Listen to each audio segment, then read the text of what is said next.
The prisoner had been in cell block 7 for 11 days when the first guard went missing.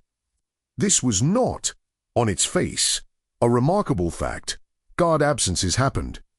The Veth Sovereignty's detention facility Orith 9 processed 1,600 inmates across 4 to 7 cell blocks, and the administrative machinery of a facility that size produced regular anomalies, personnel transfers, medical leaves, disciplinary removals, the ordinary attrition of an institution.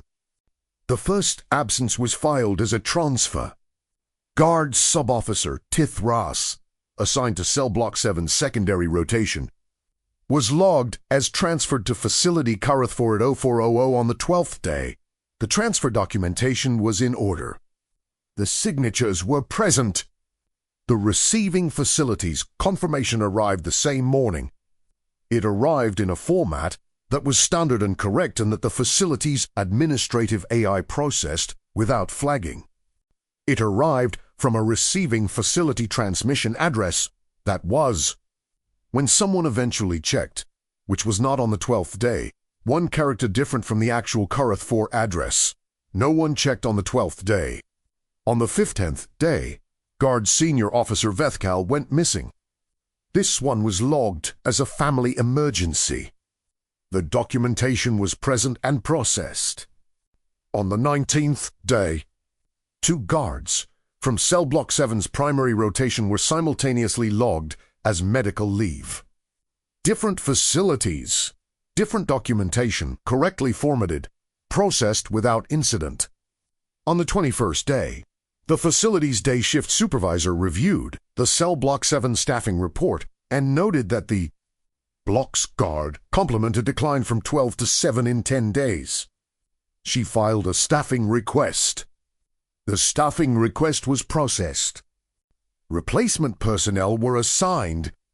On the 23rd day, one of the replacement personnel went missing. The day shift supervisor looked at her staffing records, and then looked at them again, and then did something that her training had not specifically prepared her for, but that 11 years of facility management had built into her professional instinct. She went to Cell Block 7 herself. The cell block was quiet. The inmates were present. The remaining 6 guards were present. The block appeared normal in every way that the block appeared from the outside, which was the only way she typically assessed it because facility supervisors did not typically enter individual cell blocks without cause. She had cause. She reviewed the cell block log. The log showed normal activity. Routine guard rotations, meal deliveries, exercise periods, medical checks. Nothing anomalous in the log. She looked at the cell assigned to the human prisoner, Cell 14. The prisoner was a Concordance intelligence operative named James Asay-Mensa, captured 6 weeks ago during a border interdiction, currently awaiting formal processing under the Sovereignty's prisoner classification protocol. He had been assessed at intake as a standard intelligence prisoner, moderately trained, physically unremarkable, professionally experienced, expected to require standard processing time. She looked at his cell through the observation window. He was sitting on his bunk reading a document that she recognized. After a moment, as a copy of the Sovereignty's prisoner rights protocol, which was the standard document provided to all incoming inmates. He had been in the facility for 42 days. She could see, through the observation window, that the document's pages had been turned down at several points, and that the margins appeared to have notations, and that he was reading it with the specific quality of someone who was reading something useful rather than reading to pass the time. She opened the cell door. He looked up. She said, "Inmate Asay-Mensa, I'm Supervisor Keth Reese. I have some questions." He set the document down. He said, "Of course. What would you like to know?" She had been doing this for 11 years. In 11 years, she had interviewed several hundred prisoners across multiple facilities, in situations ranging from routine welfare checks to active investigations. And she had developed the specific professional capacity of someone who had spent 11 years reading people in controlled environments. She read a Semensa in the first 30 seconds. He was calm. Not performing calm. Not the watchful stillness of someone managing their presentation carefully. Actually calm in the way of someone who had assessed the situation and had a clear understanding of where they stood. He was also, she noticed, doing the same thing she was doing. He was reading her. She said, "You've been in this facility for 42 days. He said, 43 as of this morning. She said, "During that time, for guards from this cell block have transferred or taken leave." He said, 5. Actually, she said, 5. He said, guard secondary class Wethsal was logged as a transfer on day 37. She paused. The log shows a transfer to Facility 7 North. She paused. I mention it because the previous 4 were logged to different facilities. But the documentation format was identical in ways that are statistically unlikely if the transfers were genuine. She looked at him. She said, "You've been reading the guard transfer logs." He said, "The prisoner rights protocol specifies that inmates have access to the facility's public administrative records." He held up the document, Section 14. He paused. "The transfer logs are public administrative records." She said, "You've been requesting the transfer logs." He said, "I've been requesting everything the protocol permits." He paused. "I find it useful to understand the environment I'm in." She said, "How long have you been requesting the transfer logs?" He said, "Since day 8. She said, "Day 8. He said, "The guard rotation in this cell block is atypical." He paused. "I noticed it on day 4. He paused. "On day 8, I requested the transfer records because I wanted to understand what the atypical pattern meant." She said, "You noticed an atypical guard rotation pattern on day 4. He said, "I've been in 3 detention facilities in my career." He paused. "Not as staff." He paused. "The rotation patterns differ by facility, but they have consistent underlying structures." He paused. "Cell Block 7's structure was different from expected." She said, "Different how?" He said, "The guards on this block's rotation have a specific profile." He paused. "More experienced than typical for a standard prisoner block. More cautious." Paused. "Initial assignment suggested someone considered me a more significant containment challenge than my intake assessment indicated." She said, "You were analyzing your own security assessment." He said, "I was understanding my situation." He paused. "Understanding the situation is the first thing you do." She looked at him. She looked at the prisoner rights protocol on his bunk, with its turned-down pages and marginal notations. She said, "Inmate Semensa. I'm going to ask you a direct question." He said, "Go ahead." She said, "Do you know what happened to the 5 missing guards?" He was quiet for a moment. Then he said, "I have a hypothesis." She said, "Tell me." He said, "I don't think they're missing in the sense you're investigating." He paused. "I think they removed themselves." She said, "Explain." He said, "The documentation is too good." He paused. "Genuine emergency transfers produce documentation errors. Medical leaves produce paperwork delays. The documentation for all 5 absences was processed correctly, completely, and promptly." He paused. "That's not what voluntary absences from a difficult assignment look like." Paused. "That's what planned departures look like." She said, "You think the guards chose to leave?" He said, "I think 5 guards, who were assigned to a high-security cell block, became uncomfortable with something and arranged to be elsewhere." He paused. "The documentation quality suggests they had help arranging it." He paused.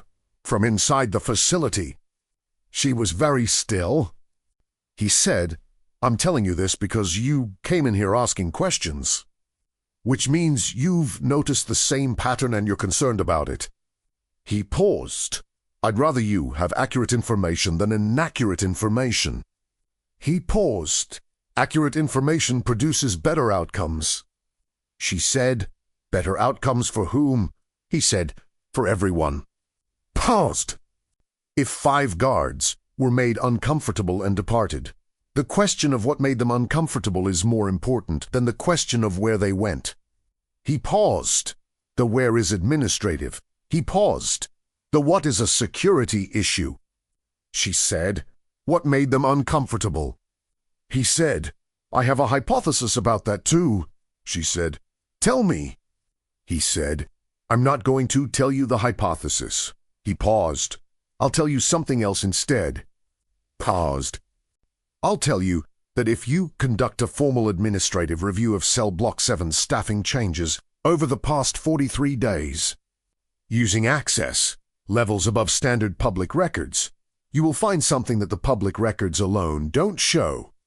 He paused, and I'll tell you that the something is not related to me. She said, you're redirecting me. He said, I'm pointing you towards something that matters more than I do. He paused. I am a prisoner awaiting processing. Paused. What caused 5 experienced guards to arrange their own departures from a high-security assignment is a facility security issue that will affect more than one cell block. He paused. I suggest that's where your attention should be. She looked at him for a long time. She said, you've been in this cell for 4 to 3 days, reading every public record available to you. And you're now giving me investigative guidance on a security matter that doesn't directly concern your situation. He said, my situation is this facility. He paused. This facility's security is part of my situation. He paused. Understanding the environment I'm in includes understanding what's wrong with the environment I'm in. She said, what's wrong with this environment? He said, something in the facility's administrative system has been producing clean documentation for departures that should not be producing clean documentation. He paused. That capability is not administrative error. Paused. That capability is a resource. She said, a resource someone is using. He said, a resource someone has been using. He paused. For at least the past 5 departures. He paused. Possibly longer. She said, and you think it has nothing to do with you? He said, I think it had nothing to do with me when it started. He paused. He paused. Whether it has anything to do with me now depends on what the resource is for. He paused. I don't have enough information to assess that. She said, you're telling me you don't know if you're in danger. He said, I'm telling you the honest answer to that question is that I don't know, and I'd rather give you an honest answer than a reassuring one. He paused. An honest answer might produce something useful. A reassuring one won't. She left the cell. She conducted the administrative review. The review took for hours. The review found what a Mensa had suggested it would find. Documentation artifacts that were not visible in the public administrative records, but that appeared in the facility's operational log at a level above standard public access. The artifacts showed a pattern. The pattern was not 5 guards departing. The pattern was 5 guards being moved. Specifically, 5 guards who had, in the course of their rotation in Cell Block 7, filed internal reports about specific anomalous observations. The reports were in the facility's internal system. They had been received, logged, and then, this was the artifact. The 5 reporting guards had been transferred or leave-coded within 72 hours of filing the reports. The reports had not been escalated. The 5 guards had been removed. Supervisor Keth Reese looked at the reports. The anomalous observations were not consistent. Each guard had reported something different, but there was a thread. Guard Tithras had reported an observation about Cell Block 7's evening security routine that he described as inconsistent with standard protocol. Guard Vethkal had reported an anomaly in the block's visitor access log. The two guards logged as simultaneous medical leaves had each filed, on different days, concerns about specific entries in the facility's intake processing system. The replacement guard, who went missing, had filed a report about a personnel access code that appeared to have been used outside its authorized parameters. 5 reports, 5 different observations. 5 guards, transferred out within 72 hours of filing. Kethris read the 5 reports 3 times. Then she went back to cell 14, she said, in Meta Se Mensa. "I've done the review." He said, "Yes." She said, "You knew what I was going to find." He said, "I knew what the pattern suggested." He paused. "I didn't know the specifics." She said, "How did you know the pattern suggested that?" He said, "Because guards who file anomalous observation reports and then immediately transfer are guards who were told they had the option to transfer. Pounds. In a functional facility, anomalous observations are investigated." He paused. "Guards don't transfer within 72 hours of filing reports unless someone offers them an exit that's easier than the investigation." She said, "Someone inside this facility is removing guards who notice things." He said, "Someone inside this facility is removing guards who file reports about what they notice." He paused. "Guards who notice things but don't file reports. Those guards are still here." She said, "There are 6 guards left in this rotation." He said, "Yes." He paused. 6 guards who have noticed things and not filed reports." He paused. "Or 6 guards who have not noticed anything." She said, "Which do you think?" He said, "I think the 6 guards who are still here are professional enough to notice things and experienced enough to understand the pattern the departures created." He paused. "I think they're still here because they made a calculation."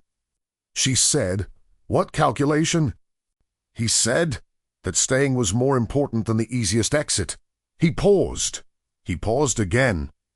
"Guards who stay in an environment where 5 colleagues have been removed for noticing things are guards who have decided that the noticing matters more than the removal." He paused.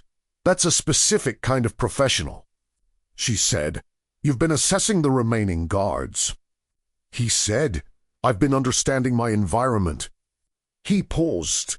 "The remaining guards are part of the environment."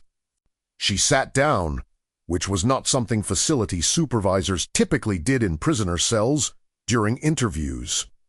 She said, in Meta Se Mensa, "You've been in this facility for 43 days, reading public records and assessing guard rotations and developing a hypothesis about a facility security issue that you then explained to me in enough detail to conduct a productive investigation." He paused. "Why?" He said, "I told you. Accurate information produces better outcomes." She said, "Better for whom?"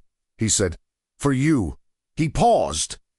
"A facility with a compromised administrative system and a pattern of removing personnel who notice things is a facility where something is wrong at a level above a single cell block." He paused. "You are the supervisor responsible for this facility's function." He paused.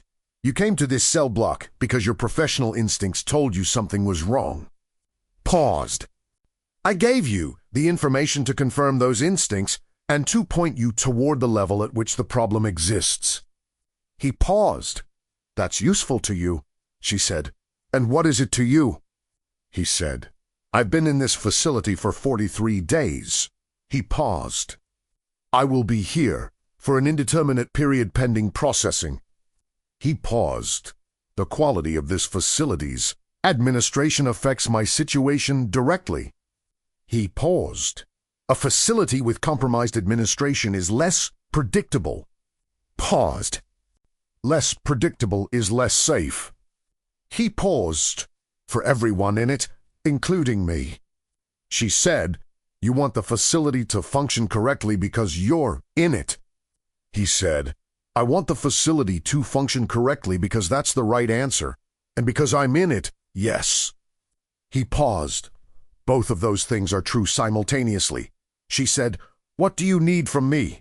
He said, Nothing. He paused. This is your facility and your investigation. Paused. I gave you what I had because it was the right thing to give you. He paused.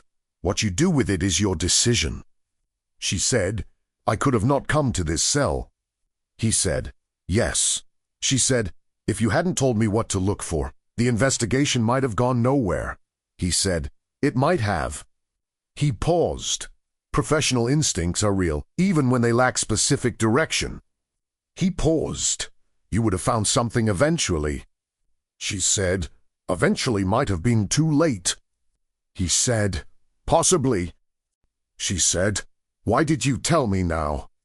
He said, Because you came in here asking questions that suggested you were ready to hear accurate answers. He paused.